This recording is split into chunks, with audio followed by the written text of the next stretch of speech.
Peace. What's good, guys? Hope you guys are doing well. It's been a minute. I decided to step away and just take a break, clear my head and everything else. I'm back. So let's talk about NXT WarGames. Last night, that main event was fucking phenomenal. And there's a lot to like about NXT 2.0. It is. And I feel that the reason why the Smarks are crying and they're sobbing is because of the fact of the matter is they feel that the old version was the correct way. And it wasn't. It wasn't. Triple H lost his way. He lost his way. NXT, I've said this before and I'll say it again, NXT was never meant to be a legit third brand. It was never meant to be that. Never. It was never meant to be a legit third brand. Bron Breakker is going to be a fucking megastar. Tony D'Angelo is fucking awesome. Carmelo Hayes, he needs some work, but homeboy can fucking get there. Grayson Waller, same thing. Joe Gacy, my boy Joe Gacy, same thing. Sokoa, same thing. These guys are going to be your bread and butter. These are going to be the guys that we see all the time. And I think these are the guys. Your main event guys are going to be Bron Breakker and Sokoa. Those are going to be your main eventers. I mean, Bron Breakker is just fucking awesome, man. So we are going to go over what happened. And we are going to talk about, quote unquote, a mass exodus of NXT guys leaving, such as Johnny Gargano and Kyle O'Reilly. So we'll talk about that and see where they're going to end up. But we can kind of already know where O'Reilly is going to end up. That's a no-brainer right there. So let's go ahead and get started, shall we? But before we do, please hit the like button and hit the subscribe button. So we kicked the show off with the women's War Game match featuring Raquel Gonzalez, Io Shirai, Kaylee Ray, and Cora Jade versus Team Toxic featuring Mandy Rose, Gigi Dolan, Daisy Jane, and Dakota Kai. Cora Jade wins via a fucking roll-up, but this girl is going to be one of the faces of the division going forward. And I'm fine with it because you do need to build up her properly. I feel that within 2 or 3 years, she needs to be on the main roster. So I gave the match a 1 out of 5 because, like I said before, I despise fucking roll-ups. So had no choice but to give it a 1 out of 5. But I am proud of my girl, Cora, winning for sure. Next, Imperium versus Kyle O'Reilly and Von Wagner for the NXT Tag Team Championships. This was an okay, decent match. I'm going to give it a 2 out of 5. Imperium retained. Then we had the hair versus hair match. Duke Hudson versus Cameron Grimes. Cameron Grimes wins via a fucking roll-up. I gave that a 1 out of 5. And post-match, Grimes does a cave-in to Hudson, and he shaves Hudson's head partially. So it's not fully bald, but, it's like, he's got some hair. But, it doesn't matter. It'll grow back within, 4 or 5 months.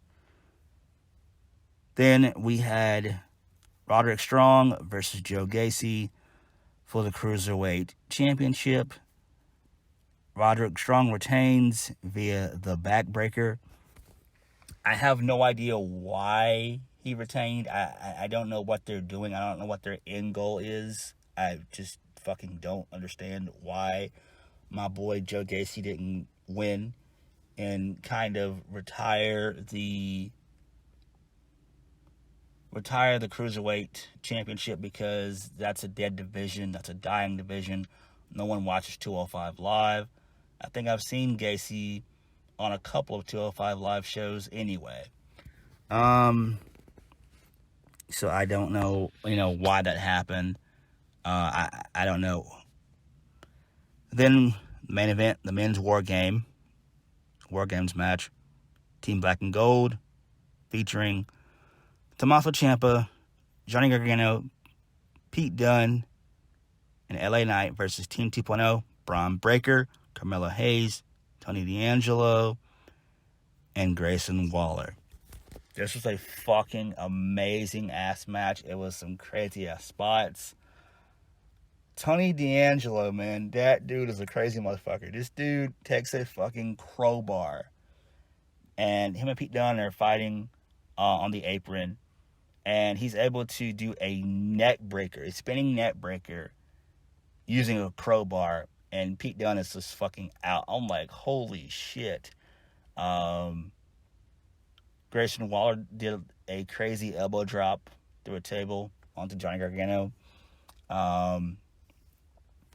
And then towards the end of the match, we see Carmelo Hayes. He gets involved. And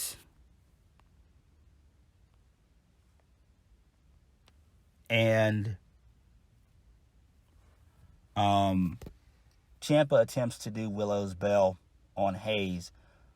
Breakker spears the shit out of Tommaso Ciampa. He goes through a table, does the power slam, 1, 2, 3. Team NXT 2.0 wins, which I'm fine with. Those are going to be your not main event guys. The only main eventer I see out of that 4 would be Breakker. That's going to be one of your main eventers, obviously. I could see Grayson Waller and D'Angelo being really good fucking mid-carders. Carmelo Hayes, same thing. I could see him in due time being NXT champion. So that could be, doable in due time. I could see all these guys on the main roster within the next 2 to 3 years. I could see them on the main roster for sure. I gave that a 4 out of 5. That was just fucking awesome. It was just fucking phenomenal, man. It was. So, if you haven't been following any wrestling news or whatever, it's been reported that O'Reilly has basically wrestled his last match. And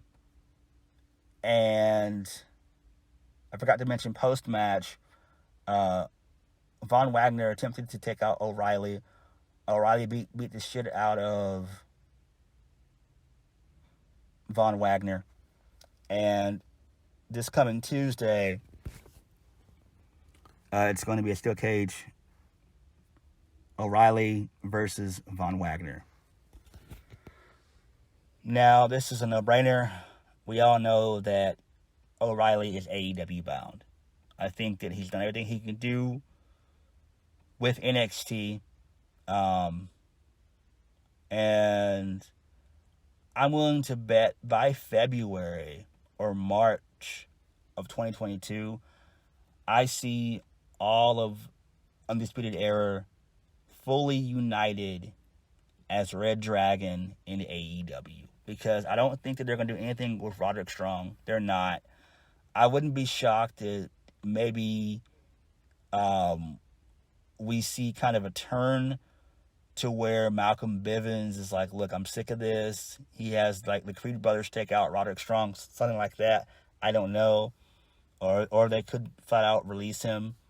So I do see those. I mean, I do see both O'Reilly and Strong being in AEW next year for sure.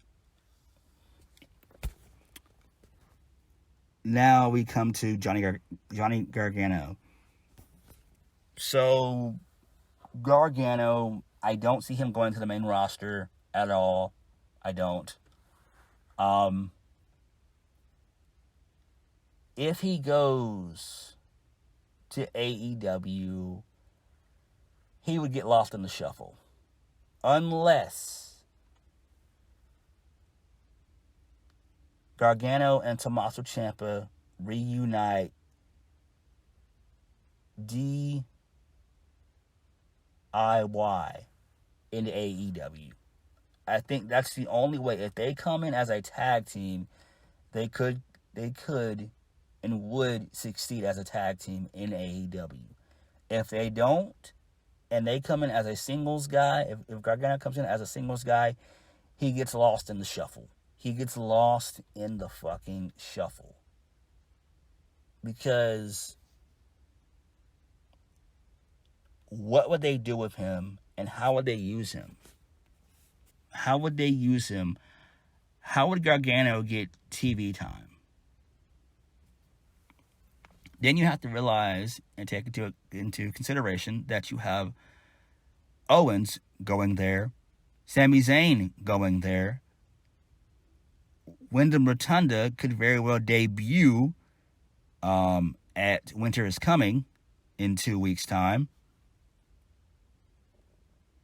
So there's a lot. Now,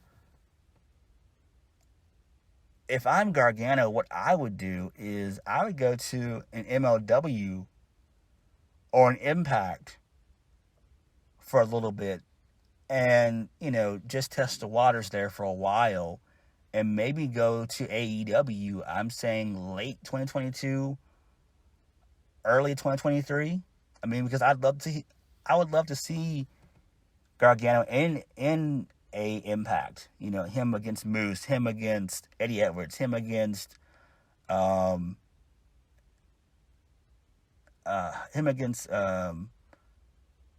Trey Miguel, him against Crazy Steve, him against Josh Alexander. There's a lot of stuff that he can do in Impact, and that would be a better fit for him. To me, I could say that Impact or an MLW, that would be his best bet if he's wanting to do singles type a singles run. Because I feel like AEW, and this is their fucking problem, they have too much of a bloated roster. I feel that if Gargano goes to AEW as a singles guy, he's going to fucking get lost in the shuffle. There's no other way. With Owens coming in and and Wyndham coming in, with those type of guys coming in, how on earth could Gargano or even Tommaso Ciampa, how could they, if they come in as singles guys, how could they get legit TV time? How? And you would have to have immediate plans for these guys. You have to put these guys in prominent feuds quick. It's not some, let's just put these guys out there. No, you have to have plans for these guys coming in automatically. If not, they're going to get lost in the shuffle. So on that note, thank you guys for watching. Please hit the like button, comment down below, and subscribe for more videos. I will be covering NXT this week for sure. I guarantee you guys that. I've been keeping my eyes on Impact, but it's basically the end of the year, so I don't think I'm going to cover their pay-per-view at all on the 18th. I'll just, watch it. I might, do a review of their next pay-per-view. I might do that. I'm thinking about covering Winter is Coming as well. I might do that depending on who debuts. If Wyndham debuts at Winter is Coming, I'll cover it for sure. I'll do a review on that. But I'm not really gonna come back and make a full comeback until next year. I probably won't even do day one. I probably will come back around the Royal Rumble. So yeah, I think that day one is not gonna really be important. So I think it'd be better just to come back around the Royal Rumble. So yeah. So thank you guys for watching. Please hit the like button, comment down below, and subscribe to my videos. Catch you guys later. Peace.